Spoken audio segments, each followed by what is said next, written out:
الحمدللہ وکفا وسلام علی عبادہ الذین اصطفی اما بعد فاعوذ باللہ من الشیطان الرجیم بسم اللہ الرحمن الرحیم قال رسول اللہ صلی اللہ علیہ وآلہ وسلم من صام رمضان وعرف حدودہ وتحفظ مما كان ينبغي له ان يتحدى فيه كفر ما قبله صدق اللہ رسولہ الکریم رب اشرح لی صدری ویسر لی امری واحلل عقدۃ من لسانی یفقہوا قولی واجعل لی وزیرا من اہلی اللہم فقہنا فی الدین رب زدنی علما اللہم انا نسألک علما نافعا رزقا طیبا وعملا متقبلا آمین ثم آمین۔ مسند احمد کی یہ صحیح حدیث میں نے آپ کے سامنے رکھی۔ اس میں پیارے نبی صلی اللہ علیہ وآلہ وسلم نے فرمایا من صام رمضان، جس نے رمضان کے روزے رکھے، وعرف حدودہ، اور اس کی حدود کو پہچانا، یعنی کون سے کام کرنے ہیں، کون سے کام اس روزے کی حالت میں نہیں کرنے، وتحفظ مما كان ينبغي له ان يتحدى فيه، اور وہ تمام معاملات جس کی حفاظت ایک مسلمان کو کرنی چاہیے تھی، اس نے ان تمام چیزوں کی حفاظت کی۔ اگر ایک شخص نے اس انداز میں روزے رکھے، کفر ما قبلہ، تو اللہ سبحانہ تعالیٰ کفرہ چھپا دے گا، ڈھانپ دے گا کس چیز کو، ما قبلہ، جو اس نے اس سے پہلے گناہ کیے تھے۔ سبحان اللہ، اللہ سبحانہ تعالیٰ نے بہت خوبصورت بات پہ نبی صلی اللہ علیہ وسلم کے ذریعے سے مجھ تک اور آپ تک پہنچائی کہ جس نے رمضان کے روزے اس انداز میں رکھے کہ اس نے اس میں پوری حدود اور قیود کا خیال رکھا، اور جو چیزیں جن کی حفاظت کرنی چاہیے تھی ان کی حفاظت کر کے چلا، تو پھر اس کے سارے پچھلے گناہ اللہ سبحانہ تعالیٰ معاف کر دیں گے۔ یہاں پہ جو لفظ آ رہا ہے، ایک تو میں آپ کو بتاتی چلوں، من صام رمضان، رمضان کے لیے آ رہا ہے کہ رمضان میں جس نے صوما کیا، تو صوما کیا ہوتا ہے؟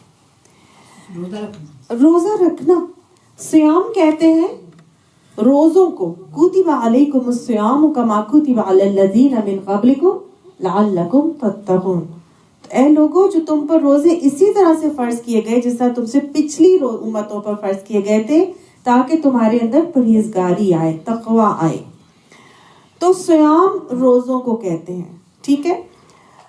یہ روزوں کی فرضیت کا حکم سورہ بقرہ کی آیت نمبر 183 میں اللہ تعالیٰ نے ہمیں بتایا اور کہہ دیا روزے تم پر فرض کر دیے گئے۔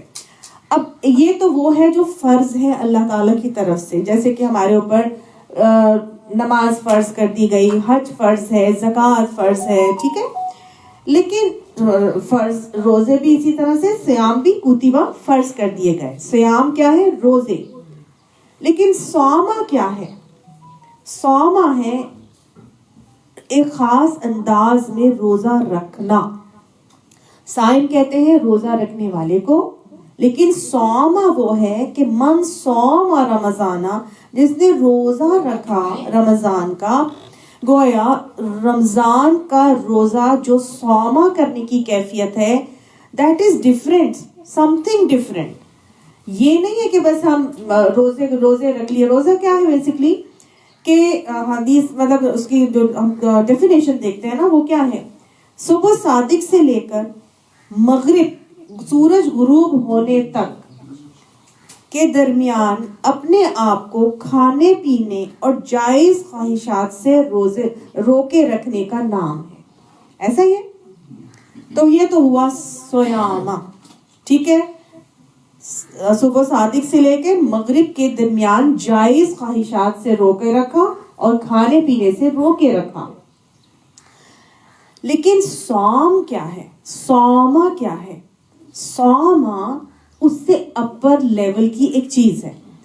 اپر لیول کی چیز ایسے ہے کہ اس میں آپ صلی اللہ علیہ وآلہ وسلم کی حدیث ہمیں آتی ہے کہ جس نے روزہ رکھ کر بھی جھوٹ بولنا اور جھوٹ پر عمل کرنا نہ چھوڑا، تو اللہ کو اس کے ایسے بھوکا پیاسا رکھنے کی کوئی حاجت نہیں۔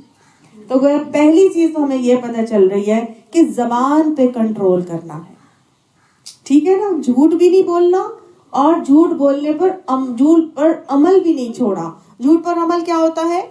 جھوٹی چیزوں کے اوپر اپنا دھیان لگانا. سیزنز دیکھے جا رہے ہیں, ٹی وی ڈراموں کے اوپر ٹائم لگایا جا رہا ہے, یہ جھوٹ پر عمل ہے. سمجھائیں, جھوٹی باتوں کے اوپر ہے نا, آپ اپنا ٹائم لگا دیں. آپ صلی اللہ علیہ وسلم نے فرمایا جب تو روزہ رکھے تو تجھے چاہیے کہ تیرا ہر عضو روزہ رکھے. تیری کان, تیری آنکھ, تیری زبان, تیرا ہر عضو جو ہے وہ روزہ رکھے. سمجھ آئی؟ یہ ہے صوما. روزہ کھلنے کے بعد دیکھیں, روزہ تو صبح سے لے کے شام تک کا ہی ٹائم ہے نا, بعد والی بات کی تو بات ہی نہیں ہو رہی. ہم تو روزے کے درمیان کی بات کر رہے ہیں. درمیان میں کچھ ایسی جسم میں جب ہم خالی پیٹ ہیں تو ہم نے صرف بھوکا پیاسا نہیں رہنا, ہم نے اپنے ہر اعضاء سے روزہ رکھنا ہے. یہ ہے فاسٹنگ کا لیول, جو سیکنڈ لیول آپ کہہ لیجئے. سمجھ آ گیا؟ رک گئے کھانے پینے سے بھی, ہم نے وہ بھی نہیں کیا, جائز خواہشات, اپنے ہسبینڈ کے پاس بھی نہیں گئے. یہی ہے نا جائز خواہش جو اللہ تعالیٰ نے دی ہے, وہ بھی نہیں کرنا. عورت اور مرد ایک دوسرے سے بچیں گے اس چیز میں. تو اب آنکھوں کا بھی روزہ ہوگا, آپ کے کام کا بھی روزہ, کہ فحش نہیں دیکھنا.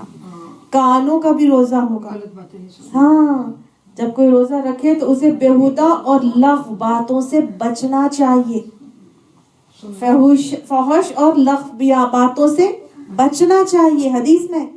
اور جب کوئی تجھ سے کرے تو اس کو کہے کہ میں روزے سے ہوں. یہ ہے کانوں کا روزہ. سمجھ آئی؟ یہ ہے صوما. اور ایسا روزہ رکھنے والے کے لیے اللہ سبحانہ تعالیٰ نے جو اجر کا وعدہ کیا ہے, اللہ تعالیٰ حدیث میں آتا ہے, حدیث قدسی, کہ کل عمل ابن آدم لہو, ابن آدم کا ہر عمل اس کے لیے ہوتا ہے, الا الصوم, سوائے صوم کے. اس طرح کے روزے رکھنے کا عمل, سوائے اس عمل کے ہر عمل کا اجر اس کو ملتا ہے اور اس کے لیے ہوتا ہے. لیکن الصوم لی وانا اجزی بہ, کہ اس طرح کا روزہ میرے لیے ہے اور میں ہی اس کا اجر دوں گا. اگر ہم اپنے تمام اعضاء کا روزہ رکھیں گے تو پھر اس کے لیے اللہ سبحانہ تعالیٰ کے ذمہ ہے ہمیں اس کا اجر دینا. اور وہ کیسا اجر ہے؟ حدیث جو میں نے شروع میں آپ کے سامنے رکھی, کہ کفر ما قبلہ, جتنے پچھلے گناہ تھے وہ سارے کے سارے معاف کر دوں گا. سبحان اللہ. ایک اور حدیث آتی ہے, من صام رمضان ایمانا و احتسابا, جس نے ایمان کی حالت میں اور ثواب کی نیت سے صوم کر لیا, غفر لہ ما تقدم من ذنبہ, بخش دیے گئے اس کے پچھلے سارے گناہ جو اس نے کیے تھے. سمجھ آ گئی؟ آج ہمارے اندر چینج کیوں نہیں آتا؟ اسی لیے نہیں آتا کیونکہ ہمارے اندر صوم کی کیفیت ہی نہیں آتی. ہمارے اپنے اندر اپنے آپ کو ٹٹول کر دیکھیں تو ہمارے جو روٹینز پہلے چل رہے ہوتے ہیں اس سے رمضان میں کیا ہو جاتا ہے, صرف اور صرف قرآن سے زیادہ شغف ہو جاتا ہے. وہ ہم ذرا اپنی ڈیلی ایکٹیویٹی میں زیادہ کر لیتے ہیں, ادروائز وہ سب کچھ ویسے ہی چل رہا ہوتا ہے. ہمارے ٹی وی ڈرامے بھی ویسے ہی چل رہے ہیں, سیزنز بھی چل رہے ہیں, کھانا پینا بھی پہلے سے بڑھ جاتا ہے, ڈائن آؤٹس بھی ہو رہے ہیں, سحری افطاری کے پیکیجز بھی اویل کیے جا رہے ہیں, نہیں ہے تو وہ دعوتیں بھی چل رہی ہیں, اور سارے کے سارے لوازمات کے ساتھ خوب پیٹ بھرا جاتا ہے سحری کے وقت, اور ایسے لمبی تان کی سویا جاتا ہے کہ بس پھر 2 یا 3 بجے آنکھ کھلے گی اور بس ٹھیک ہے, اور پھر 2-3 گھنٹے رہ گئے, بس ٹھیک ہے روزے گزار دیں.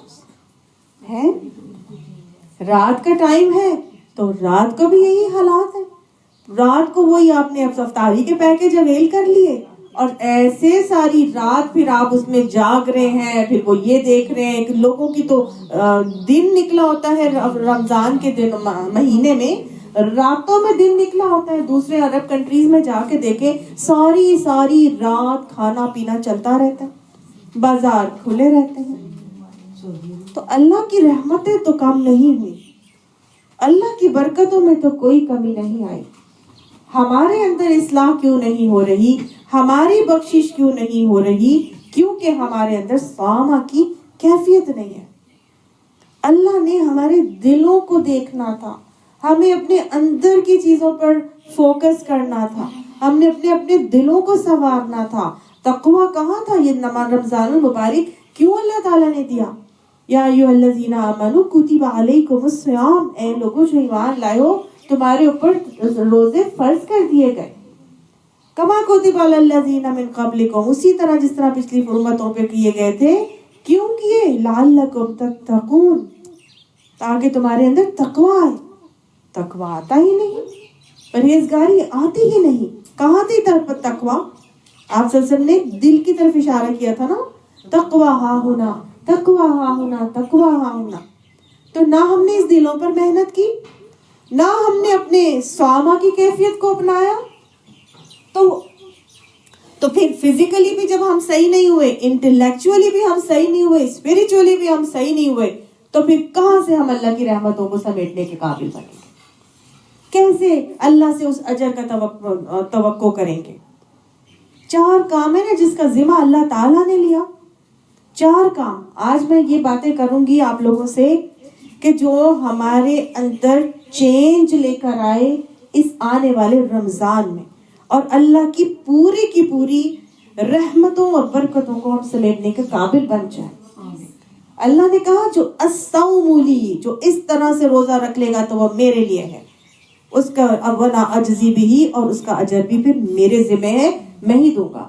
تو 4 کام ہیں جن کا اجر اللہ نے اپنے ذمہ رکھا ہے. 4 کام بے حساب اجر. دوسرا اس میں سے کہ ایک تو میں نے آپ کو روزہ بتایا صوامہ کی کیفیت والا. دوسرا کیا ہے؟ انما یوفی الصابرون اجرهم بغیر حساب, بے شک صبر کرنے والوں کو اس کا اجر بے حساب اجر دیا جائے گا. پورا بے حساب اجر ملے گا. یوفف یعنی پورا دیا جائے گا. صابرون صبر کرنے والوں کو, اجرہم ان کے صبر کا اجر کتنا دیا جائے گا؟ بے حساب. جتنا صبر کیا ہوگا پورا اجر ملے گا, لیکن ملے گا کتنا؟ بے حساب. اس کی لمٹ نہیں بتائی اللہ تعالیٰ نے. لمٹ لیس, انلمیٹڈ اجر. تو روزہ تو ہے ہی صبر, روزہ تو ہے ہی صبر نا. اپنے آپ کو روکنا ہے, آپ نے جائز خواہشات سے روکنا ہے. کھانے پینا ہمارے لیے حلال ہے, ہسبینڈ کے پاس جانا یا میاں بیوی کا تعلق حلال ہے, لیکن کیوں نہیں کرنا؟ کیونکہ اللہ کا حکم نہیں ہے. ٹھیک ہے نا, اللہ کا حکم یہ ہے کہ یہ چیز نہیں کرنی, تو بس صبر کر کے جتنی مرضی بھوک لگ رہی ہو, جتنی مرضی پیاس لگ رہی ہو, کیا کرنا ہے؟ روکے رکھنا ہے, کنٹرول کرنا ہے. تو صبر صرف اطاعت میں نہیں ہوتا, معصیت میں بھی صبر ہوتا ہے. گناہ سے رکنے میں بھی آپ کو صبر چاہیے. ابھی صوموں کی کیفیت جو ہم نے دیکھی ہے, وہ کہاں روکنا ہے اپنی آنکھوں, کانوں کو, زبان کو, اور ہونٹوں کو, اور منہ کو, اور ہاتھوں پیروں کو, کہاں روکنا ہے؟ معصیت میں ہی تو روکنا ہے, غلط چیزوں میں ہی تو روکنا ہے. نہ چگلی سننی ہے, نہ غیبت سننی ہے, نہ فحش سننا ہے, نہ فحش دیکھنا ہے, نہ نامحرم کو دیکھنا ہے. آنکھوں کا بھی پورا خیال رکھنا ہے, ٹائم کا بھی خیال رکھنا ہے, اپنی زبان کا بھی خیال رکھنا ہے, اور اپنی کانوں کا بھی خیال رکھنا ہے کہ کوئی فحش گانے, کوئی باتیں یا کسی بھی قسم کے فحش مذاق, کچھ بھی ایسا نہیں کرنا. تو ایسے کرنے کے لیے صبر چاہیے نا. آپ کی تو عادت پڑی ہوئی ہو کہ جی میں نے تو فلاں ڈرامہ آ رہا ہے یا فلاں سیزن شروع کیا ہوا ہے, اس کی قسطیں, ہاں رمضان میں بڑا ٹائم ہوگا, میں اس کے اندر اپنی نبیڑ لوں گی, پوری ختم کروں گی یا میں دیکھوں گی, جو کہ عام طور سے یوزول پریکٹس ہے. آپ نے اپنے آپ کو رمضان میں کنٹرول کرنا ہے, صبر کرنا ہے, روکنا ہے انشاءاللہ. تو معصیت میں بھی صبر چاہیے. پھر بیماری میں صبر ہے.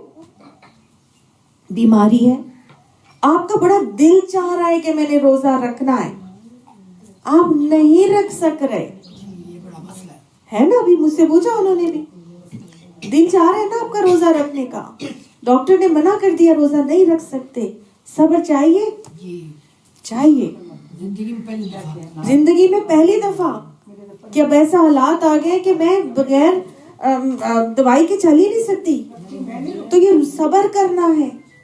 رمضان کے مہینے میں روزہ نہیں رکھ رہی, صبر کرنا ہے. اور سم ٹائمز کچھ لوگ ہیں جو کہتے ہیں کہ میں جتنا مرضی ہے میری شوگر, میں نے روزہ رکھنا ہی رکھنا ہے. اب اس بیچارے شوگر کے پیشنٹ کو روزہ رکھنے کے بعد دل گھبرانا شروع ہو رہا ہے, ایسیڈیٹی کے پیشنٹ کو روزہ رکھنے کے بعد دل گھبرانا شروع ہو رہا ہے. صبر چاہیے. اس نے روزہ رکھ لیا ہے اور وہ کہتا ہے کہ میں نے پورا کرنا ہے, صبر چاہیے. تو بیماری میں بھی صبر, چاہے آپ روزہ رکھ لو یا آپ نہ رکھو, لیکن صبر چاہیے ہی چاہیے, اس کے بغیر نہیں گزار سکتے. ہر حال میں صبر چاہیے, ہر حال میں صبر چاہیے. اور پھر مشکلات, پریشانیاں, تنگیاں, تکلیفیں ہر گھر کا حصہ ہے, ہماری زندگی کا حصہ ہے, وہ آتی ہی آتی. آپ نے پلان کر لیا میں نے جی اپنی کلاس میں اتنے بجے پہنچنا ہی پہنچنا ہے, فون کال آ جاتی ہے میں آ رہی ہوں, اور مجھے ہسبینڈ کی کال آ جاتی ہے فلانا آ رہا ہے, اس کے لیے جلدی جلدی جو ہے نا فلانی ارینجمنٹس کر لو. میں نے تو نکلنا تھا قرآن کلاس کے لیے, اب کیا کرنا ہے؟ صبر. لڑنا نہیں ہے میاں سے, آپ کو پتہ نہیں ہوتا میری کلاس ہے, آپ نے کیوں کمٹمنٹ کر لی, آپ کو پتہ نہیں تھا میں نے جانا ہے, یا یہ کہ آپ کلاس کر کے آ گئی اور اب آپ مصیبت پڑی ہوئی آپ کو, اور آپ چیخ و پکار کر رہی ہیں کہ میں نے یہ بھی کرنا ہے, میں نے وہ بھی کرنا ہے. نو, صبر نہیں کرنا. کیوں؟ کیونکہ آپ روزے کی حالت میں ہیں, آپ نے اپنی زبان پہ کنٹرول کرنا ہے. آپ نے گھر میں افطاری کا انتظام کر لیا ہے, فیملی کو بلایا ہے, اور فیملی آنی ہے, اور آپ ہر چیز جلدی جلدی جو ہے وہ کرنے کی اس میں ہیں, پوزیشن میں, کہ آپ کہتے ہیں کہ میں کر لوں لیکن آپ کر نہیں پا رہی کہ میڈ نہیں آئی. تو اب کیا ہے؟ اب چیخو پکار ہوگی, لڑائی جھگڑا ہوگا. کیا کرنا ہے؟ صبر کرنا. روزے کی حالت میں ہے نا, تو پھر اب آپ نے صبر کرنا ہے. پھر آج ہمارے یہاں روزے کی حالت میں جب افطاری سے پہلے لوگ آ رہے ہوتے ہیں نا, تو سب سے زیادہ جو بے صبری دیکھی جاتی ہے ٹریفک میں, ہے نا. لڑائی جھگڑے, ہان پہ ہان, گالی گلوچ. روزے کی حالت میں ہے, زبان پہ کنٹرول کرنا ہے. کیسے ہم صوما کی کیفیت میں آئیں گے؟ کیسے اللہ سے بے حساب بغیر حساب حاصل کریں گے؟ اللہ تعالیٰ انہی لوگوں کو دے گا بے حساب اجر, پورا اجر دے گا جو رمضان کے روزوں میں صبر سے چلیں گے. تو 2 دفعہ اللہ تعالیٰ کی طرف سے خوشخبری مل رہی ہے. ایک تو صوما کی کیفیت میں اللہ عجزی بھی ہی کہتے ہیں کہ بس پھر اس کو میرے لیے میں ہی اجر دوں گا, اور اگر تم پورے صبر کے ساتھ اس روزے کو گزارو گے تو پھر یوفی الصابرون اجرہم بغیر حساب کا وعدہ ہے. تیسری چیز جو اللہ سبحانہ تعالیٰ بے حساب دیں گے, فَإِنَّكَ لَأَجْرَ فَإِنَّ لَكَ الْأَجْرَ غَيْرُ مَمْنُونَ, کہ تمہارے لیے نامتناہی اجر کا وعدہ ہے. یہ اللہ نے نبی صلی اللہ علیہ وآلہ وسلم کو لامتناہی یعنی نہ ختم ہونے والا سلسلہ کا وعدہ کیوں کیا؟ کہ لوگ نبی صلی اللہ علیہ وآلہ وسلم کو تانے دیا کرتے تھے, بے حساب تانے تشنے دیا کرتے تھے. ساحر, مجنو, کاہن, دیوانہ, جادوگر, پتہ نہیں کیا کیا کہ نبی صلی اللہ علیہ وسلم کو کہتے تھے, اور آپ صلی اللہ علیہ وسلم کو تکلیف ہوتی تھی. کہا کہ تمہارے لیے کیا ہے, انک لعلی خلق عظیم, تمہیں کیا نام ہے اس کے, تمہارے اخلاق کو عظیم اخلاق بنا دیا گیا ہے. تم تانے تشنے برداشت کر لو, تمہارے لیے لامتناہی اجر کا وعدہ ہے. اب میں اور آپ روزے کی حالت میں ہیں, اور گھر میں نند بھی موجود ہے یا دیورانی جٹھانی موجود ہے اور وہ کوئی لڑائی جھگڑے اور تانے تشنے اور گالی گلوچ ہو جاتی ہے، اور نہیں تو ورک پلیس پر ہو جاتی ہے، اور نہیں تو میاں بیوی کی آپس میں ہو جاتی ہے، کسی بھی ہاں میں نے دیکھ لیا اتنے سالوں سے قرآن پڑھ رہی ہو، ایسے تو کوئی فائدہ ہی نہیں، ابھی تک تو مجھے کوئی چیز نظر ہی نہیں آئی، میری ہی بات تمہیں وہ لگتی ہے. یہ تو باتیں ضروری سننی پڑتی ہے نا. تو کیا کرنا ہے؟ صبر. تبھی اللہ کی طرف سے اجر کا وعدہ ہے.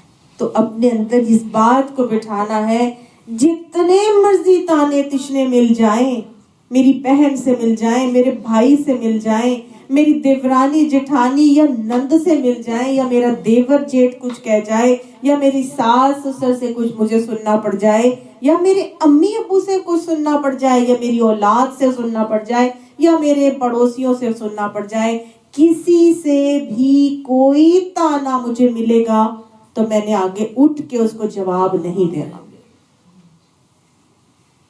سمجھ آ گئی؟ اپنی زبان پہ کنٹرول کرنا، اور کوئی کسی کو کر دے تو پھر کیا کرنا ہے؟ کوئی آپ کے ساتھ آتا ہے اور آپ کے ساتھ ایسی آگ لگانے کی باتیں کرتا ہے نا، آپ تو کھول اٹھتے ہیں بالکل ہی. تو یاد رکھیے گا، لا يدخل الجنت قطات، چغل خور جنت میں داخل نہیں ہوگا. چغل خور جنت میں داخل نہیں ہوگا. کسی کی کوئی بات آپ کو پتا ہے، پی جائیے، اس کی چغلی نہیں کرنی آپ نے. جا کر کسی نے آپ کو بتا دی کوئی بات کسی کے بارے میں، بس پی جائیں. کیونکہ اگر آپ نے کوئی بات، چغل خوری کیا ہوتی ہے، چغلی کیا ہوتی ہے؟ ایسی بات کرنا کہ دو لوگ آپس میں لڑ پڑے. سمجھ آئے گی؟ یہ ڈے ٹو ڈے ہماری روٹین لائف کی چیزیں ہیں جو میں آج آپ کو بتا رہی ہوں.